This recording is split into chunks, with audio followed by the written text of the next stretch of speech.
Olá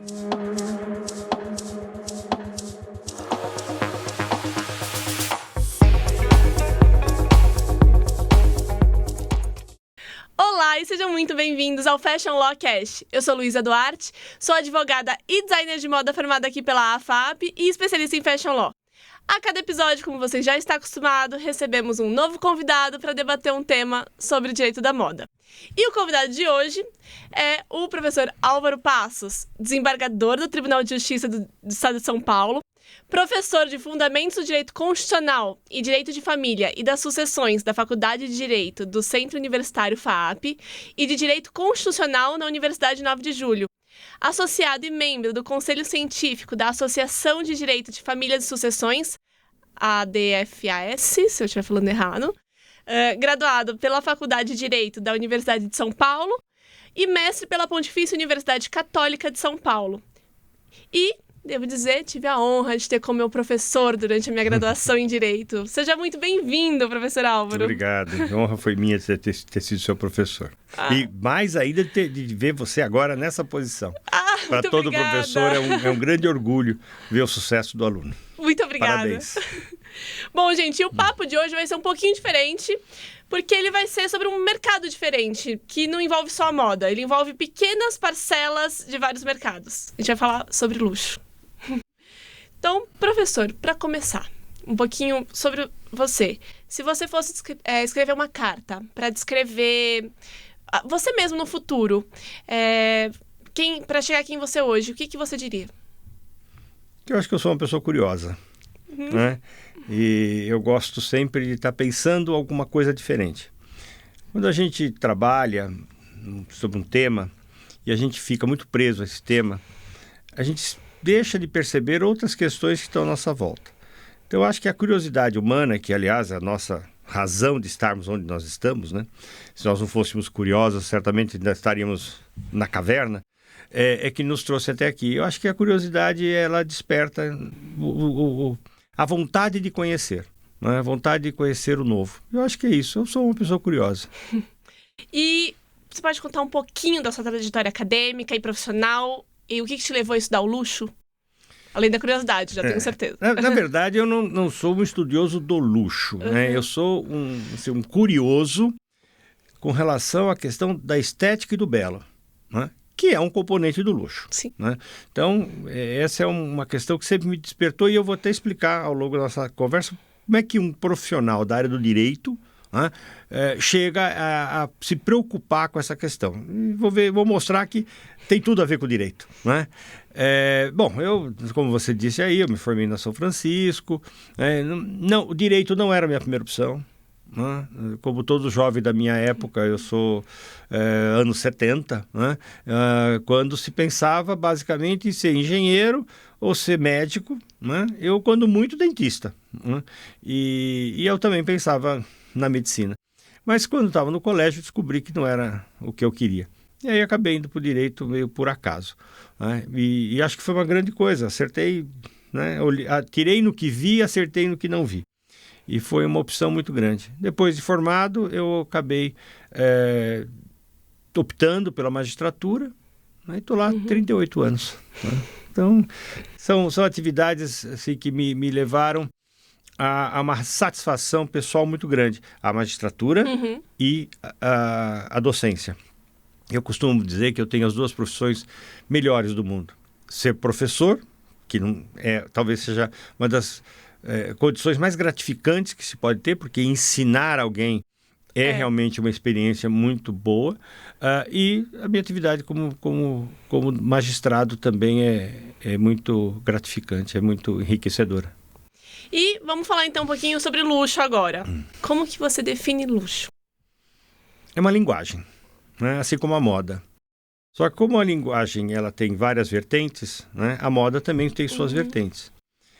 O luxo é uma linguagem muito específica. Né? Como recentemente o professor Silvio Passarelli disse, né, sobre esse tema, meu grande mestre, o luxo ele pode ser visto sob duas concepções. Uma, a ostentação.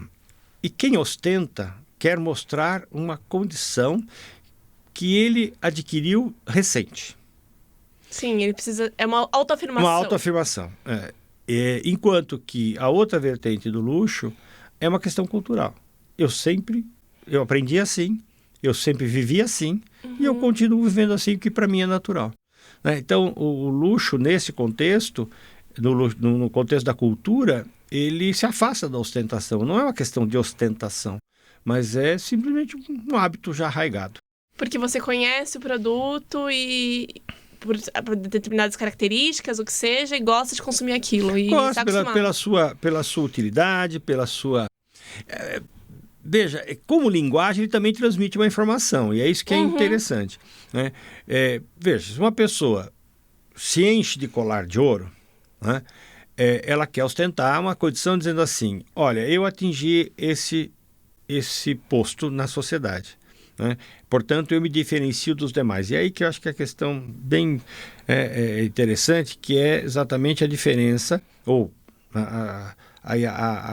o conflito, né, entre o igual e o diferente. Então, a moda pode servir para igualar, mas ela pode servir para diferenciar. E ela faz as duas coisas ao mesmo tempo. Faz as duas coisas. E isso tem uma função, né, social da própria moda. Então, o luxo ostensivo, ele quer demonstrar assim, eu atingi uma posição que eu buscava. Né? E essa é a comunicação que ele quer dar. Por isso da questão estética. A estética é aquela linguagem que eu não preciso explicar. Basta eu olhar e já tem um conceito definido sobre aquilo. Enquanto que o outro também quer demonstrar uma situação. Né? A situação do que eu sempre fui, do que eu sou, do que minha família foi e do que os meus serão. Né? Portanto, está dentro de um contexto de diferenciação. Eu, quando fui seu professor, né, eu sempre dizia uma coisa que tem a ver com a compreensão do direito. Não há poder entre iguais. Para existir uma relação de poder, é preciso criar diferenças. Né? Quando se tinha um uniforme escolar, demonstrava o quê? Todos os alunos são iguais. Né? E as escolas que ainda têm uniforme, é para não haver diferenciação entre eles. Quando eu elimino o uniforme, cada pessoa vai usar a sua roupa, vai usar a sua vestimenta. Portanto, ela vai externar a sua posição social, o seu gosto, aquilo que ela faz. E, portanto, eu sou diferente.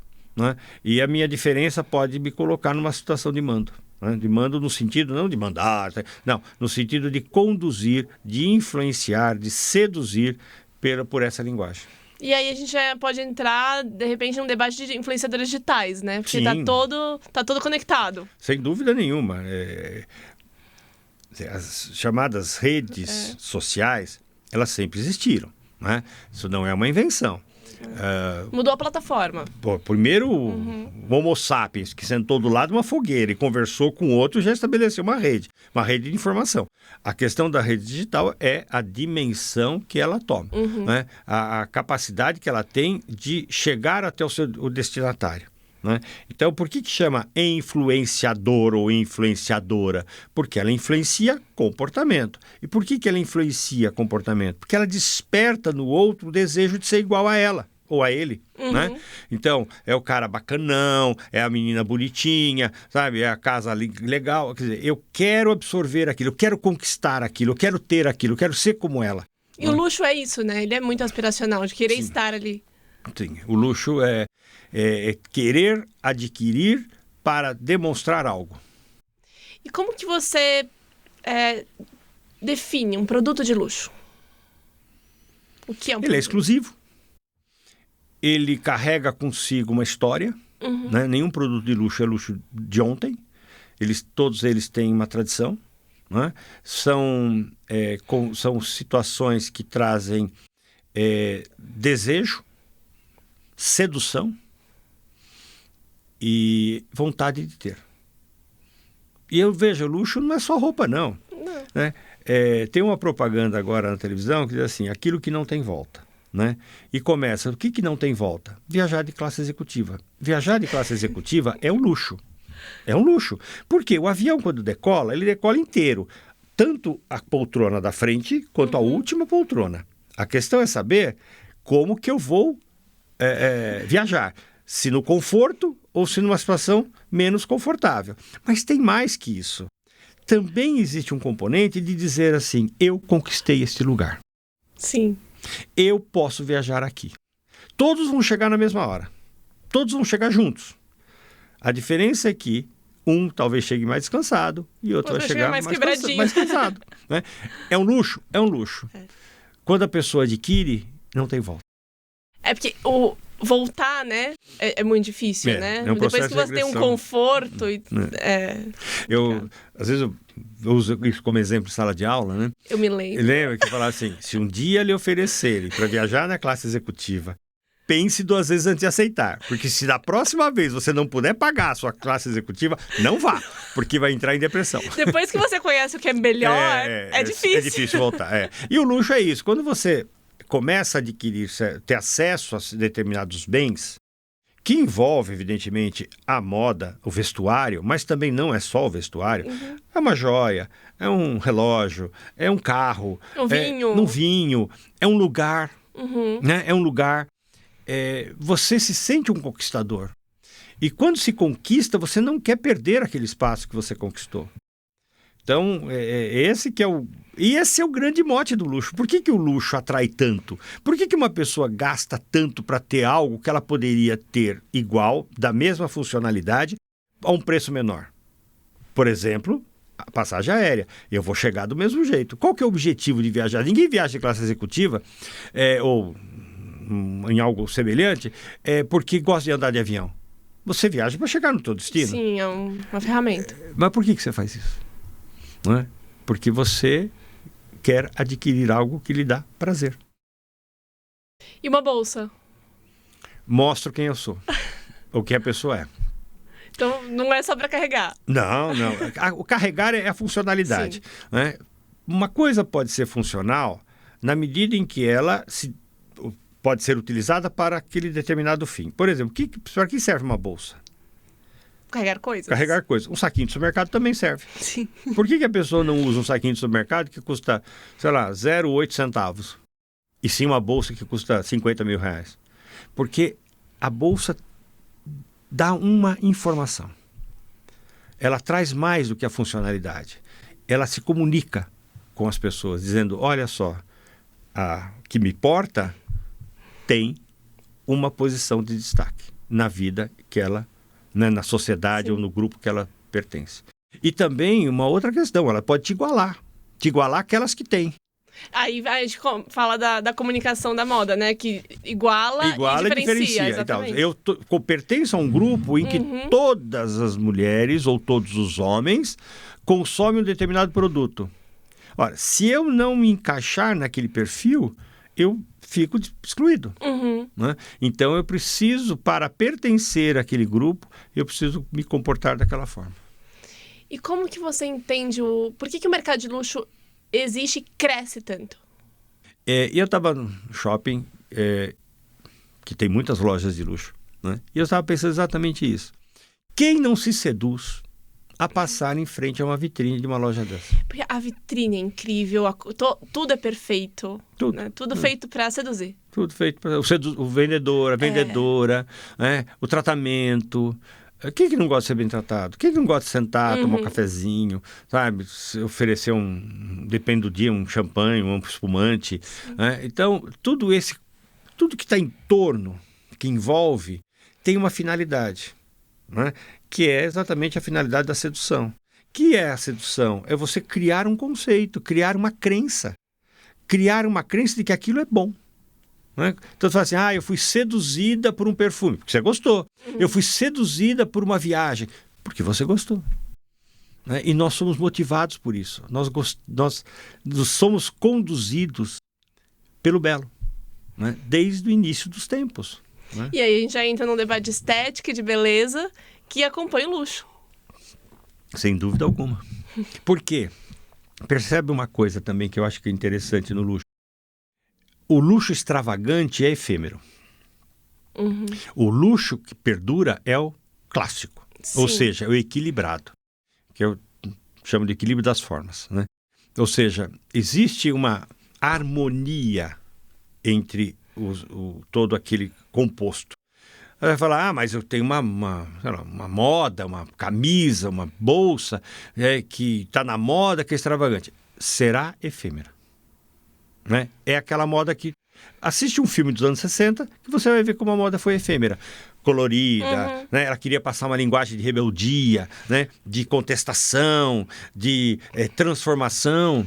Mas Agora, quando você assiste, sei lá, um Quiet Luxury, aí você vê que fica atemporal. Exato. Eu me lembro também de um comentário do professor Silvio vou falar, o professor Silvio Passarelli nos deu a honra de dar uma palestra no nosso grupo de estudos de Fashion Law durante esse semestre, e ele fala também sobre que talvez a moda não influencie tanto o luxo, porque ele é atemporal, esse luxo tradicional. Você pega as grandes joalherias, elas não ficam trocando. Você bate o olho numa joia da Van Cleef, você sabe. Né? Da Cartier, você sabe que é. Da Gaster, você reconhece. Os modelos de relógio da Cartier são os mesmos. São os mesmos. Patek Philippe, clássico. Né? Por quê? Porque não é para ser consumido só agora, ele é para durar. Ele é para sempre. Ele é para sempre. Aliás, tem uma frase da Patek Philippe que eu acho bacana, que traduz a ideia exatamente que se tem com relação ao luxo. Você não é dono de um Patek Philippe, você está guardando para as gerações futuras. Exatamente, porque o luxo ele não é descartado, né, em geral. E também é interessante diferenciar o luxo consolidado das outras formas de luxo.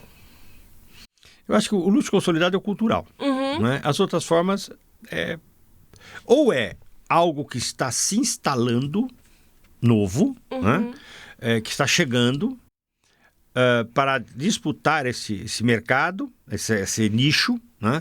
E se colocar. Então, é uma questão, ele traz consigo todos os atributos desse luxo consolidado, mas ele ainda é novato, jovial, né? Daquele que é o efêmero, que é aquele que é só para ser consumido e descartado, né? Ou consumido por um grupo muito específico de pessoas. Sim, porque também tem pequenos nichos dentro do luxo. Bom, acho que a gente já comentou um pouquinho, né? Aqui, claro, nessa conversa Fashion Law, a gente vai focar um pouco mais na parte da moda, do mercado de luxo, que inclusive é praticamente metade, né, do mercado de luxo, mais ou menos. Mas aqui o luxo também envolve diversos outros mercados. Envolve vinho, envolve automóvel, gastronomia, hotelaria, coisas... Como que você vê essas diferenças fundamentais entre o mercado de luxo e os outros? Bom, isso dentro daquilo que a gente está conversando, né? O mercado de luxo, ele é mais restrito, lógico, né? Ele não pode ser, na medida em que ele se deprecia, né? Ele perde essa qualidade de comunicar algo, né? Da comunicação que ele tem, de dizer quem eu sou, de demonstrar, e não é só, veja, essa coisa de demonstrar quem eu sou, ela está em todo o contexto estético que nós utilizamos. Por que o padre usa batina? Por que o juiz usa toga? Por que o advogado usa beca? Por que o médico usa jaleco? Quer dizer, todas as profissões ou todas as atividades nas quais eu quero demonstrar uma diferença entre os personagens, eu vou colocar alguém numa condição de destaque, né? Então, qual a diferença, qual a necessidade de diferenciar o juiz dos outros? Porque ele que vai decidir. O médico, porque ele que vai induzir o tratamento. O padre, porque ele que vai, para quem acredita, salvar a alma. Né? O policial, né? O policial já tem um sentido de violência simbólica. Olha, eu tô aqui, hein? Presta atenção. Então, toda essa questão estética, voltamos para a questão da linguagem. Então, o luxo, né, ele traz essa ideia da diferenciação. Do diferente. Eu estou diferenciando você dos outros. A moda, ela pode ser no sentido oposto. Eu estou igualando você aos outros. Quando você vai a uma loja e compra uma camiseta e uma calça jeans, você não quer ser diferente. Você quer usar o que todo mundo está usando. A moda, ela é mais igualitária, né? Ela transforma... agora está na moda... o termo gozado, né? Que começou numa brincadeira e pegou, que é a tal das blusinhas, né? A moda é brusinha, né? Brusinha, né? As brusinhas da Shein. Eu vou fazer merchandising aqui. Há um nicho que tem que consumir isso, né? Porque se eu não consumir, nossa, eu sou diferente. Já no luxo eu quero ser diferente. Eu acho que esse é o diferencial básico entre a moda e o luxo. Mas é igual dentro do grupo do luxo, né? De certa forma. Para aqueles que são os consumidores do luxo, eu me coloco igual e inserido. Sim. inserido. E aí, de novo, aquela dinâmica da moda, isso ainda se mantém. E aí, eu acho que é uma pergunta que, inclusive, eu sempre questiono algumas amigas minhas, né, que trabalham com fashion law. Eu falei, o que vocês querem saber sobre esse tema específico, né? Pra ver o que a galera quer ouvir. E uma pergunta que todo mundo fez. Quem é o consumidor de luxo? E aí, como fala aquele programa, né? Quem são, como vivem? Pergunta interessante. Se você me perguntar quem é o consumidor de luxo na França, é quem dispõe de recurso suficiente, abundante, uma sobra de recursos, uma poupança para consumir uma bolsa, um sapato, uma blusa, enfim, uma joia, tal. No Brasil é diferente. O Brasil talvez seja o único país do mundo que vende luxo a prazo. E eu descobri que agora faz em 10 vezes. 10 e mais. Já estão fazendo 12 e 18. Então, veja, se eu tenho... Vamos pensar em valores. Eu desejo uma bolsa... Eu vou ficar com bolsa que eu acho que é o ícone, né? É o ícone. Eu acho que a primeira peça de luxo, em geral, pelo menos de uma mulher, é uma bolsa, né? É uma bolsa, né? E do homem é o relógio. Né? Então, eu quero comprar algo assim. Não tenho dinheiro. O que eu faço? 10 vezes. O que eu faço? Puxa, mas em 10? Faz em 10? No cartão? Sem juros? Aí vem a segunda pergunta clássica. E se eu pagar à vista, tem desconto? Não. Ora, se não tem desconto à vista, o preço, e está embutido no preço, o custo financeiro. Portanto, se você pagar à vista, você está gastando dinheiro à toa. Porque você está dando para o outro aquilo que você poderia ganhar se tivesse o dinheiro à vista e deixasse guardado, ou ele está ganhando mais, porque o custo está embutido. Né? Só vale à vista se der desconto. Então, com essa... Já fica um pedaço de uma educação financeira. Com essa modalidade da compra a prazo, no cartão, fica fácil. Sim. Fica fácil, não. Perdão, não vou ser reducionista nesse ponto. Fica acessível para uma outra parcela que não teria acesso. Então, hoje o mercado de luxo olha, volta a questão da passagem aérea. Hoje você compra uma passagem aérea em 10 vezes. Entendeu?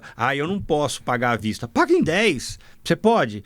É só fazer uma renúncia. Olha, eu deixo de gastar uma parte do que eu tenho e vou pagando. E na passagem aérea ainda tem programa de ponto. Ainda tem as milhagens, tem o que eu ganho no cartão, tem o que eu ganho viajando. Então, é uma conta que o consumidor faz. Agora, eu vejo que tem 2 consumidores de luxo, né? Aquele que consome, aí seja ele por ostentação ou por habitualidade geracional, mas que consome sempre. E aquele aspiracional que vai parcelar uma bolsa, que vai ser a bolsa da vida em 10 vezes, né? Que compra muito raramente. Quem, na sua opinião, de fato, faz a roda girar e mantém o sistema? Porque, assim, eu imagino, a gente aqui é achismo, mas que essas pessoas que compram habitualmente sejam muito poucas. Ao passo que quem compra uma vez na vida, mas é muita gente comprando uma vez na vida. Então, eu não sei se você tem essa informação. Olha, eu não tenho essa informação, assim, né, precisa, né? Não fiz essa pesquisa científica, mas eu sou um observador, como disse, respondendo a sua primeira pergunta, sou um curioso, eu fico olhando, tá certo? Eu frequento lojas porque eu vou com a minha esposa, e ainda brinco, eu sou adestrado, fico sentadinho no sofá, esperando. Então, mas eu estou observando, né? Toda loja, ela precisa do habitual, ela precisa daquele público que sempre compra nela. Né?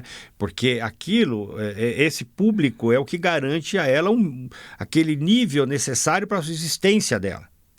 Agora, ela tem que conquistar sempre o eventual. Porque o eventual é uma massa muito grande.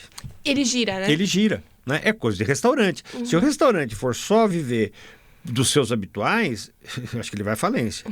Mas ele também não pode viver só do eventual, porque o eventual não tem vínculo. Ele precisa dos dois. Os dois são importantes. Daí a questão da venda parcelada. Sim, das diferentes linhas, né? Porque você vê dentro das marcas de luxo, eles têm a parte mais acessível Sim. e mais exclusiva. mais exclusivo. Na Tiffany tem aquela coleção de prata, que é o que, em geral, o consumidor aspiracional, eu quero ter uma joia da Tiffany. Você consegue, talvez você não vá ter um diamante, um solitário da Tiffany, mas um dia você pode chegar a ter. E eu acho que isso também, algumas marcas, eu não vejo todas, mas algumas têm um tratamento com o aspiracional que enxergando o potencial de um dia ele chegar a ser o cliente, né? Investir no cliente. Por isso que esses produtos chamam produtos de entrada. É por onde você entra naquela loja. A hora que você chegou numa determinada loja, entrou e pôde consumir, você vai voltar. Você vai entrar de novo e vai consumir Mas algo eles me trataram tão bem, por mais que eu tenha comprado, sei lá, uma pulseirinha de $100. E quando você olha no espelho, você fala assim, nossa, que bacana. Eu conquistei. Volto à questão. Belo, estético, né? Sedução e conquista. Exatamente. E falando em fashion law, quais as principais disputas legais que surgem no mercado de luxo? Bom, a questão mais recorrente, né, é da contrafação ou da cópia. Né? Que não significa... Tem uma diferença, né? A contrafação é você falsificar, né? A outra é você fazer algo parecido com a sua marca. Né? E se aproveitando do sucesso do outro, se aproveitando do ganho que o outro teve com relação àquela marca, aquela cor, né? E aí é o que nós vamos mais ter, é isso. No judiciário, as grandes disputas se dão com relação a isso. Ou outra questão também, hoje está um pouco de menos, mas quando as empresas começaram a chegar no Brasil, esse foi um tema muito recorrente, que era encontrar a marca registrada. O Brasil viveu um período em que não tínhamos, por incrível que pareça, essas lojas. Né? Sim. O Brasil tinha uma economia muito fechada, e nós não tínhamos essas grandes marcas. As pessoas consumiam viajando, né? Então, o grande público das lojas no exterior eram de brasileiros, era de brasileiros e japoneses. Você entrava na Louis Vuitton em Paris, só tinha japonês e brasileiro. E tinha vendedoras brasileiras e vendedoras japonesas. Até hoje tem. Porque agora é chinês também. Porque o público era muito grande. Quando as lojas vieram para cá e começaram, embora ainda tenha um preço mais elevado por conta do custo de importação, mas tem a facilidade do parcelamento. Né? Então, neste conceito, né, fica assim, mais acessível, mais fácil. Né? E eu lembrei agora da pergunta. Da marca.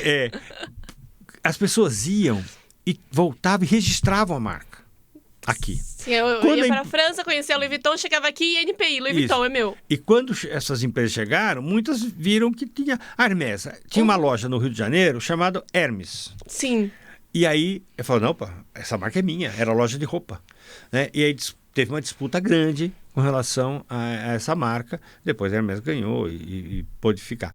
Então, também esse foi uma grande disputa legal. Né? Hoje está pacificado, mas no início foi bastante recorrente. E falando do primeiro problema, né, da contrafação, especificamente no mercado de luxo, o cliente de luxo ele busca exclusividade. E aí, quando você começa a ver aquela marca que te passava uma linguagem de exclusividade, né, no braço de qualquer um, você, consumidor assíduo da marca, talvez se afaste dessa marca e procure uma outra marca. Então, Luísa, eu não tenho muita certeza se ele se afasta. Eu acho que ele pula um degrau. Ele vai para um outro produto. Vai para um produto mais caro. Então, é aí que ele se diferencia. Por exemplo, existem bolsas que têm um modelo mais popular, ou seja, mais consumível e mais consumido. Né? O que essa empresa... Ela parou de fabricar essa bolsa? Não. Não, ela nunca parou. O que ela fez? Ela fez uma mais cara, mais exclusiva. O lançamento, no portfólio dela tem aquele que é o clássico. Sim. Está sempre lá. E ela lança um... Que é o produto de entrada, né? A gente sabe o que a gente está falando. E aí lança o top. Eu consumo o top. Você O de entrada. Quando Ou o pirateado de entrada. Eu ouço muito, né, o que as mulheres falam, né?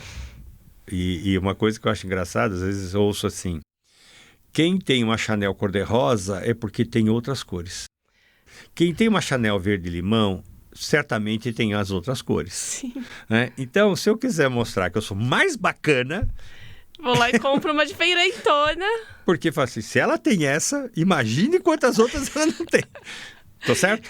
Com certeza. Então aí você pode fingir que você tem bastante indo lá e comprando só rosa. Sim, é verdade. Mas quem é um verdadeiro consumidor não vai comprar vai fazer rosa. Isso. Não vai. Bom, e aí também tem a questão de legitimidade de quem carrega, né? Ah, sim. Que essa eu brincava com você, né? Quando eu explicava o que é o conceito de legitimidade, né? Que é a crença que eu desperto, uma bolsa se torna legítima em razão do braço que a carrega. Uhum. Né? Assim como um relógio. Assim como tantas outras coisas falsificáveis. Né? Sim. Tem coisas que não são falsificadas. Por exemplo, um Porsche é um Porsche. Né? Não dá. Agora, uma bolsa, um relógio, uma joia, um sapato, né? Já sofre essa falsificação. E aí eu olho e falo, não tem cara de quem pode ter. Então é a questão da legitimidade. Né? Aí você pode falar que você foi pra Europa, comprou uma bolsa, cara, voltou, mas comprou ela em Veneza. Veneza, né? aí não pode falar que foi em Veneza. Tem que falar que foi em Paris ou Roma. Falar que foi em Veneza, pode ser que... Opa, Veneza não. Pode causar uma desconfiança. Pode causar uma desconfiança. E ainda... Nada contra Veneza, hein? Não, é só que... Foi uma conversa nossa anterior. Tem um mercado, né? Tem um mercado. Ao mesmo tempo, quando a gente fala de modo um pouco diferente, por exemplo, do que o Bill Gates falava do Windows, né? Do uso do Windows. Eu prefiro que use o Windows pirateado, né, do que não usem. Tem um sentido, porque depois que eu acostumo com o Windows pirateado, com o Windows, ainda que pirateado, quando se tornar acessível o Windows legítimo, verdadeiro, né, eu não vou sair dele, né, porque eu já estou acostumado. E foi exatamente o que aconteceu. Exatamente. Hoje todo mundo usa, né, e matou a pirataria, porque é acessível. E também tem controle online hoje. E eu acho que a questão da moda também muitas vezes se deixa, né, essa cópia, né, porque quem usa a cópia um dia vai usar o verdadeiro. Aí, de novo, né? Eu quero conquistar. Eu conquistei o falso. Estão me olhando como se eu tivesse um verdadeiro. Mas eu sei que não é. Então, no momento que eu puder ter, eu vou me Provavelmente realizar. essa pessoa vai lá e vai comprar. Vai comprar em 10 vezes no cartão. Então, o mercado não pode desprezar essas pessoas. Então, você não acredita na tese da diluição de marca de luxo? Não, essas marcas não se diluem. Se diluir não é luxo verdadeiro. Uma Prada, uma Louis Vuitton. Há quantos anos se falsifica Prada, Louis Vuitton, Gucci? Estão aí. Sim. Ninguém deixou de comprar por causa disso. Ao contrário, cada vez comprou mais. E aí, talvez, quando você comenta, né, que essa pessoa vai procurar o produto superior, né, o consumidor assíduo, para se diferenciar do produto que é pirateado. Talvez a pirataria ajude a inovação, porque obriga as marcas... É uma questão de concorrência, né? A evolução humana, ela está ligada, aliás, qualquer ser vivo, está ligada à competição. Quem compete sobrevive, quem não compete perece. Isso é assim desde o início dos tempos. Então... no processo de competição, você se aprimora. Né? Isso serve para o capitalismo e serve para ecologia, para biologia, para a vida animal e vegetal. Então, na questão das marcas, é a mesma coisa. Se eu tivesse quietinho no meu canto, sem ninguém me provocar, por que eu vou investir? Por que eu vou criar uma coisa diferente se está todo mundo comprando o meu produto? Agora, esse desconforto leva a inovação, a criatividade, né? Senão é um acomodamento natural. E, professor, falando em luxo, esse semestre a gente tem uma novidade no curso de Direito aqui da FAP, né? Sim, nós estamos com uma matéria optativa que vai exatamente explorar esses temas que nós conversamos, do luxo, da cultura e da democracia. É tudo junto e misturado, né? É trazer esses temas para dentro de de uma visão política, de uma visão sociológica, de uma visão jurídica. Né? Então, convido, né, aqueles que estiverem ouvindo, nos assistindo, se tiverem interesse pelo tema, é aberto, outros cursos podem participar, e a gente vai fazer uma coisa bem bacana, bem dinâmica. E eu queria também te falar, Luiz, uma coisa que a FAP tem tudo a ver com isso. Tem tudo. Por quê? Veja, nós temos faculdade de administração. Moda é gestão. Sim. Nós temos faculdade de comunicação. Moda é notícia, moda é filme, moda está inserido em todos esses componentes. Nós temos a faculdade de arquitetura, moda é a loja, o estabelecimento tem a ver com essa questão, o design, a moda, evidentemente, e o direito, que é a regulação. A economia é negócio, relações internacionais é um negócio que transcende as fronteiras. Então, tudo a ver com a nossa história e com nossos cursos. E o que a gente pretende, né, fazer é trazer para esse... Interdisciplinariedade. Exatamente. Fazer com que as faculdades conversem entre si dentro desse tema.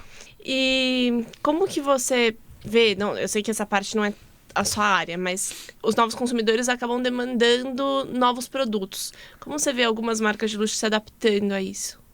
Realmente aí já foge um pouquinho da minha curiosidade, tá certo? Mas eu acho que, por exemplo, vou te dar uma questão aqui ligada ao ramo de joias. Né? A Gaster é um produto tradicional, extremamente tradicional, que tinha uma linha muito conservadora, né? Uma linha mal voltada para as mulheres mais velhas. E ela percebeu que havia um nicho nas filhas das consumidoras que não consumiriam aquele produto porque não achar... é do gosto, né? Achar Não, é do gosto, porque um dia ela vai usar. Então, mas não é para a idade dela. Exatamente. Lançou uma linha juvenil. Né? Então, a linha juvenil é uma forma de você atrair o consumidor do futuro. E aí você sabe que ele já... Claro, talvez ele já, nesse caso, já consumiria, porque a mãe consome, mas aí você já... Pega mais na adolescência. São joias para adolescentes. Né? Não é uma joia pesada. Não é ela joia... vai passando a consumir as outras naturalmente. Exatamente. Né? Então, o mercado ele tem que estar sempre em expansão. Né? Ele tem que sempre estar voltado a aumentar, a crescer. Eu tenho que conquistar. Tá certo? Eu não posso ficar só com aqueles que tradicionalmente compram meu produto. Então eu tenho que estar atento a saber o que o mercado deseja. Perfeito. E lançar, e captar, seduzir. Sim. E isso, na verdade, dentro do mercado de luxo ou fora do mercado de luxo... Isso aí vale para tudo. Isso é da essência do capitalismo. Dos negócios. E aí, falando em luxo, uma pergunta que eu faço para todos os convidados. Bom, aí pode ser uma marca não de luxo também, mas se você fosse escolher uma marca que te representa ou que você gosta muito, qual você escolheria? Olha, pode parecer arrogante, mas sim, eu acho que como um homem, né, nós temos preferências por relógios, tá certo? E o ícone dos relógios é conquistar um Patek Philippe, né, que é aquele que vai dizer muita coisa sobre você. Né? Então, eu acho que seria uma marca que me atrai bastante. Né? Seria essa. Eu acho que é um produto... É um ícone. É um ícone. É um produto que conta toda uma história. Né? E pode também contar a sua história. Olha, gostei. E que conselho que você daria para estudantes interessados em explorar o mercado de luxo, seja através da pesquisa, da área profissional? Boa pergunta. Eu queria fazer uma colocação que eu acho muito importante. A gente precisa perder o preconceito com relação ao luxo. Né? O luxo, quando se fala de luxo, dá a impressão que aquela pessoa que adquiriu ou que está naquela posição, ela é arrogante, ela não é honesta, ela certamente conseguiu aquilo explorando o outro, sei lá, alguma coisa ela fez. Né? E eu vejo muito no noticiário, quando você vai dar uma notícia e você quer depreciar a pessoa, você diz, um carro de luxo, uma casa de luxo, Sim. né? Uma viagem de luxo. Então, quando você adjetiva com o luxo, você não quer enaltecer, você quer depreciar. Repara isso. Olha, roubou tanto que tem uma casa de luxo. Exatamente, né? Sofreu um acidente. Um carro de luxo atropelou. Teve um caso. Um carro atropelou, né? Sim. E aí eu vou dar um depoimento pessoal. Quando eu julgo os casos, qualquer caso, eu não uso o adjetivo, né? Não importa se o carro é de luxo, o carro não é de luxo, é carro. O fato decorreu do carro, né? E da forma como ele foi conduzido. Pouco importa se é de luxo ou não. Eu posso considerar o luxo para chegar à capacidade econômica da pessoa na fixação de uma indenização. Mas ele não é mais culpado ou menos culpado porque o carro era de luxo, né? Eu acho que isso é uma questão e também serve para as outras coisas, os outros produtos de luxo. Então a gente precisa desmistificar isso. Segunda coisa, é um negócio. É um negócio. É rentável? É rentável. Gera emprego? Gera emprego. Gera riqueza, circula riqueza, circula Muito. riqueza. Né? Então, desmistificado a questão do luxo como um componente que, para muitos, acaba sendo um depreciador, né?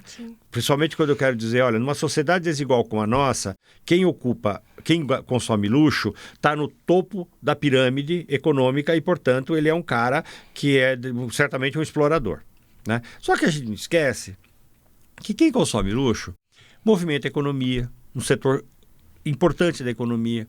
Tem muita gente que trabalha e vive desse produto, né? Que você está contribuindo para que essas pessoas cresçam economicamente. Você tem pessoas pensando nesses produtos, como você que fez moda, design de moda, né? Então você abre também um caminho para isso. Tem muita gente advogando nessa área, porque são empresas que, por envolver produtos caros, envolve valores expressivos, né? Então a gente tem que entender que é negócio. É um mercado. É um mercado. Né? E trabalhe com esse mercado, como qualquer outro. Não é você trabalha com luxo, você é menos ou mais. Não, é um trabalho. Exatamente. E só entenda as necessidades específicas. Exatamente. Agora, você precisa entender, como a gente começou a falar, né? Por que as pessoas gostam tanto do luxo? Bom, por várias razões, né? Mas volto à pergunta inicial. É uma linguagem. Eu quero transmitir alguma coisa. E é feio transmitir? Não é. Desde que não seja honesto, não tem problema nenhum. Exatamente. Desde que você pague o seu dinheiro e não com o dinheiro do outro. Exatamente. Às vezes esses dias eu vi uma propaganda, estava no Rio de Janeiro, fui lá visitar minha filha, e tinha lá um show, depois veio para São Paulo, que estava 50 mil reais, né?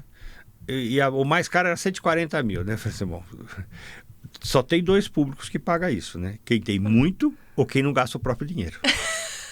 Se você tem muito e é seu, você faz o que você quiser. Sim, não tem ninguém tem nada a ver com Se você está isso. gastando dinheiro do outro,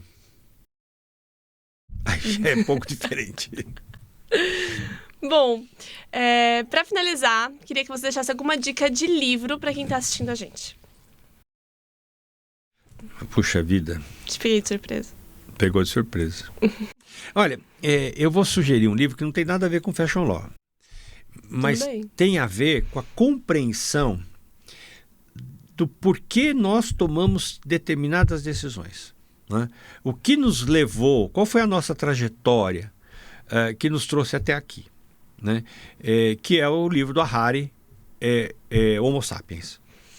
Eu acho esse livro muito interessante, exatamente porque ele mostra como que nós, seres humanos, nos seduzimos por certas coisas. Inclusive pela questão, ele vai tratar essa questão das redes, chamadas redes sociais hoje, né, que são digitais, mas reportando a uma situação hipotética em que o Homo sapiens se diferenciou, na visão dele, do Neandertal, porque o Homo sapiens, ao narrar algo, ele acrescenta elementos de imaginação, né? Então ele até brinca, o Neandertal fala assim, tem um bicho no rio, né? O Homo sapiens fala, olha, não vá no rio, que tem um bicho feroz, que vai te morder, que vai te pegar. E isso fez a diferença entre um e outro. Então, isso pertence a nós, seres humanos, e é isso que nos leva, ou nos trouxe até aqui, né? É a criatividade, é a imaginação, é a vontade do novo, é a vontade da transformação. Então, o mercado de moda é isso, né? É uma constante transformação. E veja, moda tem tudo. Tá em tudo. Né? Quando os portugueses chegaram no Brasil e encontraram os habitantes originários, eles estavam nus. Mas como é que eles se diferenciavam? Pelo penacho, pelo adereço. Sim. Né? Então, eles também tinham a sua moda e a sua linguagem. Né? E assim, todas as culturas. Então, para quem quiser compreender um pouco o ser humano, eu ficaria com essa dica. Interessantíssimo, adorei. E aí, como vocês já estão acostumados, essa dica de leitura vai estar no nosso Instagram, @FashionLawCast. E aos poucos a gente está montando uma biblioteca de indicações para que se entenda mais a moda, o luxo, a humanidade. Eu tenho um outro, você poderia indicar um outro livro, que é A Arte do Belo, do Hegel. Também é um livro bem interessante. Né? E na área de semiótica,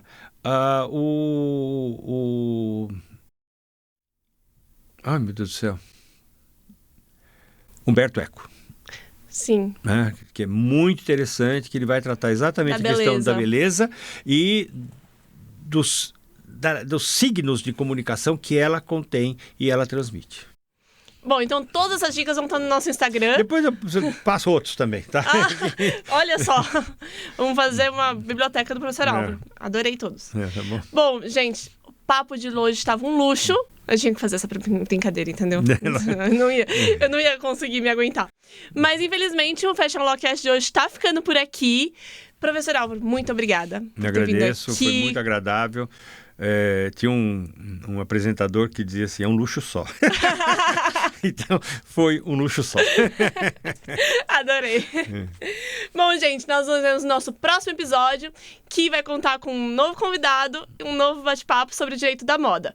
Não deixe de seguir a gente no Instagram, @FashionLawCast. E o Fashion Lawcast de hoje tem roteiro e apresentação de Luísa Duarte, sonoplastia de Micael Roira, direção de imagens de Gabriel Simões, supervisão e direção de Alziro Tonin. Tchau, gente, até a próxima!